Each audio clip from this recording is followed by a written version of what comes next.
Hello, everyone, and welcome to the Down Syndrome Center podcast. As always, I'm your host, Dr. Kishore Volodi. And as part of our Meet the Nationals series that we've been doing over the last year and a half, there's one national group that we wanted to make sure we hit on, and that's Down Syndrome Affiliates in Action. And today I am so blessed to be joined by Sarah Mulligan, who is the Executive Director of DSAIA. And Sarah, thank you so much for joining us. And if you don't mind, for our audience, if you could share with them a little bit about who you are, what you do, and why you personally love working with this population. I'd be happy to. Yes. All right. I am the executive director of DSAIA, and my sort of connectedness to Down syndrome started literally when I was 16. I had a great opportunity as a high school student to do a project and got introduced to a family with an infant with Down syndrome. And I just started really learning about what Down syndrome is and isn't. And at the time, what we understood and how some of what we understood to be true didn't really feel like it was true for this particular child. And it started me on a journey that led me to eventually the University of Washington to study at the experimental education unit in the Alice Hayden program, which was one of the first programs to train folks to work with infants and toddlers and their families. So really cool opportunity. My career took all kinds of different paths. And then all of a sudden, my career path and my parenting path collided. Then I had the opportunity to adopt a little one from Vietnam who had Down syndrome. We were looking to adopt, but didn't really have a sense of what that was going to look like. Talked to an adoption counselor, and she said, "Oh my gosh, you guys are ready to go, and you have a background in special ed, and I have a baby for you." And she sent me a picture, and I think many of us have had this experience. We look and we say, "That's my child," So we began the process. She was quite ill with a serious heart condition and in a different country. And so it was really kind of a challenging experience, but Jung, as we call her, is now 16. Wow. And then a few years after that, I got another call, and I have also a son who has Down syndrome. He's Chinese, but he was born here in the States. And his parents understood the services in their home country versus the services that he might receive here, and wanted him to have the best opportunities. And so we connected as parents, and we consider that we co-parent this little person. So he is now 13. So I live in a house full of teenagers. But as that sort of took hold of my life, I sort of realized that all the professional training I did was really designed to help me be a parent. If you will. And then a few years ago, I had an enormous opportunity come my way to become the executive director of Down Syndrome Affiliates in Action.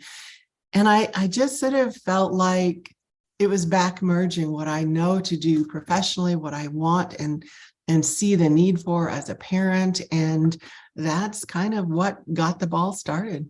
That's so great. Yeah. And as you know, we got to know each other when we both served on the board of the NDSC, and seeing you in this new position and the excitement that you have there it's really great. Tell our audience a little bit more about DSAIA. What is it? Where does it come from? That kind of thing. Okay.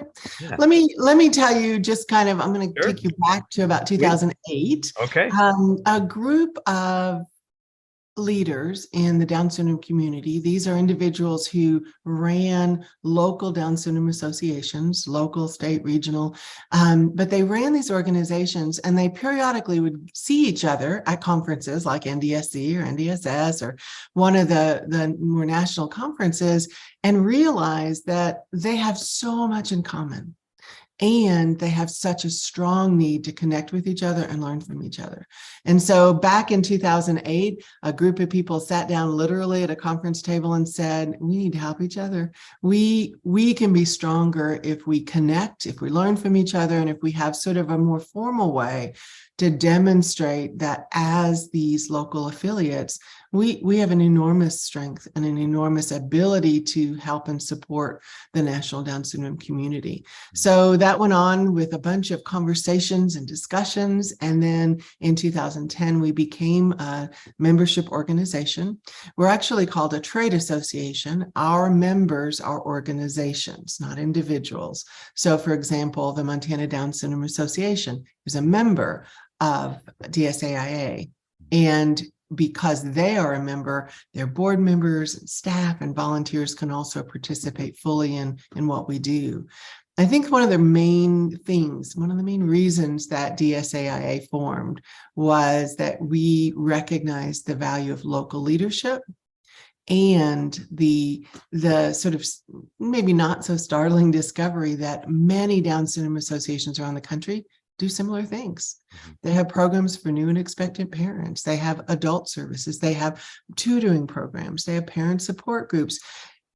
They do fundraising. And the ability to talk to each other and say, well, how did your gala go? And what would you do differently if you were going to do it next? Because I'm doing it next month, and those sorts of things. So as the organization evolved, I think it really evolved from a passionate group of leaders who wanted to demonstrate what excellence looked like in local nonprofit organizations. From that, we've turned into an organization that's pretty unique. We don't, for example, teach our folks how to teach reading or guide behavior or work on toileting.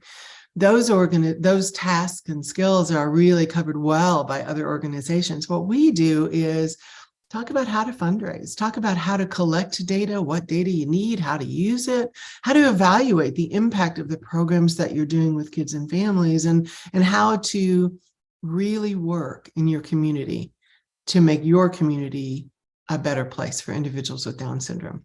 So the things that we do, for example, are we do an annual leadership conference. It's quite amazing. It's this group of about 200 people that come together, and it's just a ton of fun. And what we do is we build networking opportunities, and we do a lot of coaching and mentoring and skill building related to managing a nonprofit organization. Some of our members are gigantic. And some of our members are absolutely teeny tiny with no staff, volunteer led, and each one of them has a really strong impact in their community. And so our job is to help make it easier for them to make that impact, and to really kind of give them sort of structure supports and also kind of tips about what kinds of things to do next. So for example, one of our members came to a DSAIA annual leadership conference, and she was her first year in the job. Her budget was really teeny tiny. She was all by herself, a half-time person, and she didn't really know what to do next. Her background was as a parent of a child with Down syndrome. She knew what was needed. She didn't have the structure to put it together. Now she's a strong, active member, actually on the board of our organization, and she's full-time with a staff person. So we love it when we can see growth in our member organizations for two reasons.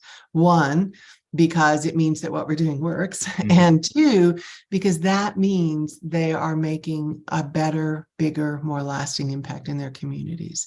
So one thing that sets us apart from the national organizations is we work strongly at the local level. That's our heart.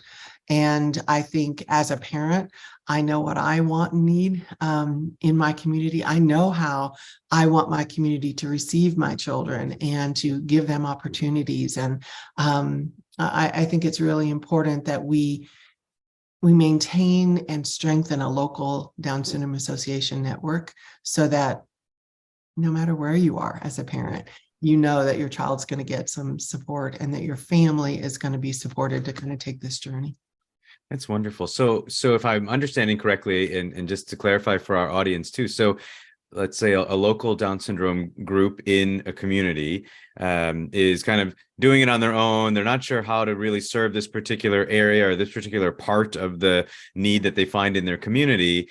One of the roles then of DSAIA, if they were to join, would be to be able to share resources, share ideas together for all of the different local affiliates. Is that kind of how it works?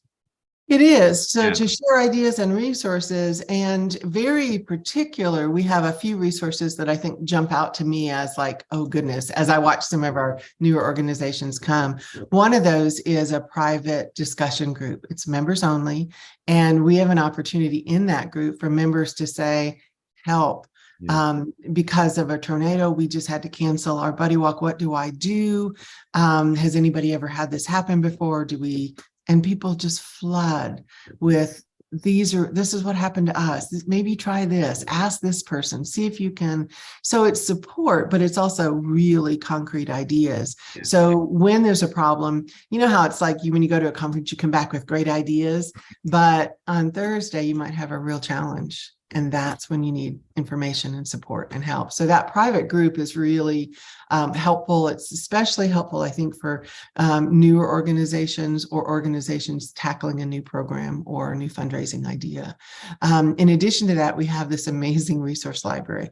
We have nearly 1,700 resources now, and we play with it a lot. If it's a conference presentation, a webinar gets added in.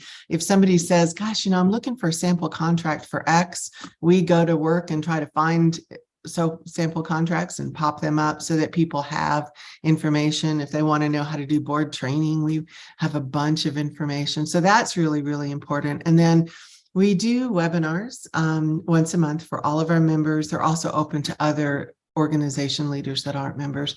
And we just started last year doing book clubs. They have been so much fun. Wow. It's a book either by, about, or for people with Down syndrome. And so we bring the author in and we just have a brief reading or a setup piece for the book and let people just ask questions and talk about, well, how could this book be used in our organization? Is it something we should have in our library? Is it something maybe we should give to a local elementary or middle school, and kind of help us build our resource bank as a local organization? They've been really, really fun. It's kind of cool to be able to sit down with the author and say, why did you write this book? What happened? And that kind of stuff. Yeah, that is neat. Yeah, we've had a couple of authors on our podcast from time to time too, and it is fun to see like what the heart was for them to write the story or book that they wrote. I guess a question I would have if I'm listening to this, and let's say I'm a parent or a group of parents that are just trying to begin to organize together in my local community, like is being a part of DSAIA, is that more for the groups that are well established and have a name and a 501c3, or if you're just trying to kick it off, is this also something for them as well? Yeah, a lot of our work is with organizations that are just a couple of parents that say there's nothing in our area, and if we wanted to go to a parent support group, it's 3 hours away, and how is that all going to work? And so, and sometimes we don't really even know if we want to be a nonprofit organization. Maybe we just want to be a small group of us that do just a monthly meeting. And part of our work is to help people kind of develop along their own path. I would say we just had an organization just last fall contact us, and they didn't think they weren't sure what they wanted to do, but they knew that they were too far away from other resources and that there were a group of families. And I remember she said to me, I don't even know if we have 10 families. I don't know if it's worth it. And we talked about it and decided those 10 families needed to group together. And all of us know that, together we're better. We have better voices, we're louder voices. And today that organization is a member. They actually have just started their nonprofit process. So it's kind of cool to sort of see, but I don't think when you start as a family member, I don't think you know exactly what you're going to end up with. I think you just need to kind of get started and say, well, gosh, maybe we just need a parent support group, but maybe we need to participate with other organizations and do some advocacy work. And how do we do that? And I think one of the things I love about DSAIA is that we're super connected to our national partners, and we know what we do. We also know what they do. So it's easy for us to say, okay, this is a great resource for you. That if that's the area of your program you want to build, goodness, here's where you go. Here's where you can kind of do it. I just got off the phone this morning with a group from Indonesia. And it was like, okay, so I think what you're looking for is something NDSC can really help you with, Mhm. just in terms of content for a school and that sort of stuff. So it just sort of, I think, to be a part of this national community, we work with and support folks at all different kinds of levels. Roughly how many affiliates are a part of DSAIA? How many, if you have a sense, how many groups are a part of what you do? We have 75 member organizations, Okay. and we have about 3,800 leaders that are part of our group. Wow. That's It's that's fun. quite a large number. I know. But when you think about it, it's much more manageable when you think about it as member organizations. We are in a period of tremendous growth right now, because I think we've spent the last 2 years really looking at what are the member benefits that are most valuable to people, and where can we be of most help. And as we're sorting all of that out, it's just been super fun to watch people kind of say, "Wait a minute, I'm there." That's the sort of stuff that I really want to play with, and we're there to help. It's wonderful. So what are some of the like major events that happen each year that DSAIA hosts? Are there things where you try to get everybody together? Like how does it work for your organization? We have one annual leadership conference that's usually in February. This past year, it was the 1st of March. So we kicked off Down Syndrome Awareness Month with a bang. But Yes. so the annual leadership conference is kind of our signature event. That is our leadership academy, if you will, where we have everything kind of moving. And it's an in-person event. And next year, in February 15th, we'll start in Dallas, Texas. We're very excited to kind of bring it down to Texas, where there are a ton of Down syndrome associations. So that's one piece. Because we are all over the country, we've really kind of tried to focus on bringing things to folks in a very manageable way. So we do, once a year, we have a member webinar. It's just for members or prospective members, actually, if they want to just talk about how do you do it? How do you do your membership stuff? How do you get into the library? What does the library really look like? And that kind of stuff. So once a year, we do that one virtually. And then once a month, we do a webinar or a book club, or sometimes both. We do end up about 15 of those a year. All of those are recorded and available in our library as well. And then last year, we opened up an accreditation program. And it's really a phenomenal program. It's self-paced, and it is based really on what you want for your organization and where you want to go and how much you want to grow and develop. It's pretty phenomenal in the sense that a long time ago, we had an accreditation program, but a group of leaders got together and revamped it totally. We have about 25 people right now that are in the accreditation program, and those people, we have a monthly accreditation conversation.